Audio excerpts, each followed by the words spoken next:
बिस्मिल्लाहिर्रहमानिर्रहीम। शुरू करती हूँ अल्लाह के पाक नाम से जो बड़ा मेहरबान निहायत रहम वाला है। अस्सलाम वालेकुम रहमतुल्लाहि बरकातुहू।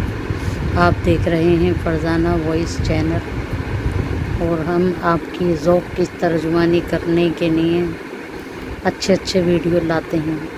एक अंग्रेज़ मेजर साहब थे और इंसान ये तकसीम से पहले की बात है, जब हिंदुस्तान पाकिस्तान बना था। वो अंग्रेज़ मेजर थे। उन्हें एक ऐसा दरवेश मिला था जो पता नहीं कहाँ से आया था और कहाँ चला गया। और बच्चे हैं ना, माँ बापों के करे हुए का भुगतते हैं। अमल जो माँ बाप करते हैं वो अमल उनके बच्चों के आगे भी आता है। कभी कभार ऐसा होता है, माँ बाप कुछ गलत कर देते हैं तो वो भी बच्चों के सामने आता है। कुछ अच्छा करते हैं तो वो भी अच्छा उनके सामने आता है। मेजर साहब सुबह आज का अखबार पढ़ रहे थे और बैठे हुए अखबार पढ़ रहे थे कि इतनी देर में वो काला दरवेश उनके सामने खड़ा हो गया और कहने लगा, साहब मैं 1 महीने से सफ़र में हूँ, मुझे है ना कुछ खाने के लिए दे दो। मुझे वो रुपया पैसा कुछ नहीं चाहिए, सिर्फ़ खाने के लिए दे दो। तो मेजर साहब बोले, कहने लगे कि वो मैं क्या तुम्हारा नौकर हूँ जो मैं अंदर जाऊँ तुम्हारे लिए खाने के लिए लेकर आऊँ? चलो जाओ यहाँ से। इतनी देर में उनका नौकर नाश्ता लेकर उनके पास आ गया, गरम टोस्ट और चाय, जो कुछ भी उस टाइम में चलता होगा। तो वो कहने लगा, ये मुझे दे दीजिए। दरवेश इसरार करने लगा, देखिए साहब ये खाना मुझे दे दीजिए और मैं कई दिन का भूखा हूँ, आप बस मुझे ये खाना खिला दीजिए, मुझे बहुत ज़ोर की भूख लग रही है। तो वो मेजर साहब बोले, कहने लगे, मुझे तुम्हारे साथ वही सलूक करना चाहिए जो अंग्रेज़ कालों के साथ करते हैं। उन्होंने मुलाजिम को बुलाया और कहने लगे, इसे धक्के दे के यहाँ से निकाल दो। उस दरवेश ने मुलाजिम को उंगली दिखाई और वो मुलाजिम वहाँ से हिल नहीं पाया। ये बात देख के मेजर साहब और गुस्सा हो गए। उन्होंने उस दरवेश को भगाने के लिए कुत्ते बुलवा लिए, ख़तरनाक किस्म के कुत्ते। अब कुत्ते इधर उधर देख के भौंकें और दरवेश तो जैसे उन्हें नज़र ही नहीं आ रहा। अब दरवेश की बहुत ज़्यादा गुस्से की इंतहा हो गई। उनने अपना असा ज़मीन में दे के मारा और कहने लगा कि मैं आपको बद्दुआ देता हूँ कि 1 महीने के अंदर ही अंदर आप मुझसे खाना मांगोगे। और फिर वो दरवेश गुस्सा होके वहाँ से चला गया। जब वो दरवेश वहाँ से चला, कर्नल उनकी मेजर साहब की बीवी और बेटी भागी हुई आई, कहने लगी क्या बात हो गई? तो वो कहने लगे कि ऐसे सारा वाक़या बताया उन्होंने कि एक दरवेश खाना मांग दिया था, मैंने उसे धक्के दे के निकाल दिया। तो उनकी बीवी है ना कहने लगी कि तुमने बेकार में ज़िद करी, तुम्हें है ना उस दरवेश को कुछ खाने के लिए दे देना चाहिए था। अब वो बद्दुआ दे के चला गया। उन्होंने उसकी बात को ध्यान नहीं करा। वो अपने घर चले गए। अब वो दरवेश आगे मेजर साहब के घर गया तो है ना वहाँ जाके उनने फिर सदा लगाई। तो मेजर साहब की बेटी है ना भाग के किचन में गई, गरम दूध, टोस्ट और बहुत सारी चीज़ें उस दरवेश के लिए खाने के लिए ले आई। और दरवेश नाश्ता करके बहुत खुश हुआ और उससे कहने लगा, एक पुड़िया निकाल के दी और कहने लगा कि बेटा इस पुड़िया को संभाल के रखना, तुम्हारे घर में कोई बहुत तेज़ ज़्यादा बीमार होने वाला है और ये पुड़िया जब काम में लेना। उसे उनकी बात पे बड़ी हैरत हुई कि इन्हें कैसे पता ये सब होने वाला है।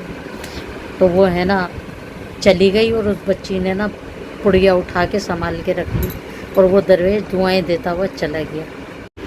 कर्नल साहब की शाम बहुत हालत ख़राब हो गई और वो है ना बोझल चाल चल रहे थे और उन्हें बुखार भी था। जिन ने उनसे कहा, उनकी बेटी जिन ने उन्हें संभाला और घर में ले जाके लिटाया, डॉक्टर को बुलाया तो दिखाया। तो वो कहने लगे कि ये है ना बस आज रात तक के मेहमान हैं, इनकी बहुत हालत ख़राब है। अब जिन जो थी वो रोने लगी और सोचा कि माँ तो पहले जल बसी, اگر والد کو بھی کچھ ہو گیا تو میرا کیا ہوگا، میں کیا کروں گی۔ تو وہ روتی ہوئی وہاں گئی، اس کی کرنل صاحب کی بیٹی ان کے پاس بھی آئی ہوئی تھی، تو وہ آپس میں باتیں کہنے لگی ہاں اس درویش کی بہت بات بتائی تھی۔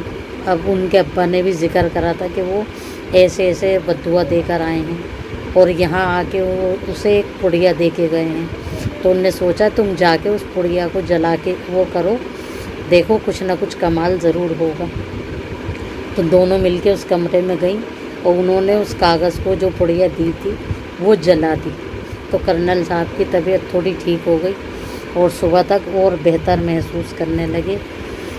اور پھر ڈاکٹر ایک دم چونک گئے کہ یہ کیا ہوا، کیسے ان کی حالت میں اتنا سدھار آ گیا۔ اب چلتے ہیں میجر صاحب کی طرف۔ میجر صاحب کا ایک نوکر ان سے ملنے آیا، انہوں نے آوازیں دیتے دیتے تھک گئے، سارے نوکر غائب ہو گئے۔ ایک نوکر آیا بھی تو وہ کہنے لگا 2 دن پہلے میرا بیٹا مجھ سے ملنے آیا تھا اور وہاں پہ طاعون کی وبا پھیلی ہوئی تھی، اور انہوں نے میجر صاحب نے کیا کرا، اس بات کی اطلاع میڈیکل کیمپ میں دے دی۔ اب انہوں نے ان کا پورا گھر خالی کرا لیا، انہیں دوسری جگہ بھیج دیا، اور انہیں بھی میجر صاحب کو بھی کہا کہ آپ بھی کہیں دور جا کے رہیے۔ اب وہاں نہ کھانے کو تھا نہ پینے کو تھا، اور جو گاڑی انہوں نے منگائی تھی سرکار کی طرف سے، وہ گاڑی کھائی میں گر گئی جو کھانے کا سامان لا رہی تھی۔ اب یہ اپنے کسی دوست کے یہاں گئے، انہوں نے کھانا آفر کرا، وہ کھانا بھی سڑ گیا۔ اب یہ جہاں جائیں وہ انہیں کھانا نصیب ہی نہ ہو، انہوں نے جیسے تیسے کرا 3 دن گزار لیے، بھوکے مر رہا ہے پورا خاندان میں سے، سب بھوک کے مارے برا حال ہو رہا ہے۔ اب میجر صاحب نے یہ سوچا کہ اب تو کوئی وہ نہیں ہوگا، چلتے چلتے پیر بھی دکھ گئے، تھک گئے، چلا نہیں جا رہی ہے، چکر آ رہا ہے۔ اب سامنے انہوں نے ایک جھونپڑی دیکھی اور وہاں جا کے کہنے لگے کہ مجھے اللہ کے نام پہ کچھ کھلا دو، مجھے بھوک لگ رہی ہے بڑی زور کی۔ اب تھا تو یہ انگریز، مگر اللہ کے نام پہ مانگا، پھر وہاں پہ کوئی تھا بھی نہیں، اور انہوں نے وہاں پہ روک کے پھر انہیں کھانا کھلایا اور ان سے کہا کہ اللہ نے اگر آپ کو نعمتیں دی ہیں تو اس پہ اپنے آپ کو یہ نہ سمجھیں کہ اللہ نے ہمیں بہت کچھ دیا ہے، اور کسی کو حقیر نہ جانے، کسی کو ایسا نہ سمجھیں کہ یہ ہم اسے کھانا کھلا دیں گے تو یہ وہ ہے۔ تو کہنے لگے کہ انہوں نے درویش نے کھانا کھلایا انہیں، اور پھر خوب مزے سے انہوں نے کھانا کھایا، پیٹ بھر گیا، اور درویش سے کہنے لگے مجھے معاف کر دو، میرے سے غلطی ہو گئی۔ اور درویش نے پھر ان سے کہا کہ آئندہ کوئی بھی آپ کے دروازے پر آئے تو اس طرح سے بھگائیں نہیں، اسے ذلیل نہ کریں اور اسے حقیر نہ جانیں، پتہ نہیں کون اللہ کے کتنے قریب ہے، اور اللہ سب سے زیادہ اپنی مخلوق سے پیار کرتا ہے، 70 ماہوں سے زیادہ۔ اس لیے کسی کا دل دکھانے سے پہلے، کسی کو پریشان کرنے سے پہلے ایک بار سوچ لیا کریں کہ سامنے والے کے حالات کیا ہیں۔ اللہ ہمیں آپ کو ہدایت دے اور ایسے اعمالوں سے بچائے، آمین ثم آمین۔ ہم سب کو عمل کرنے کی توفیق عطا کرے۔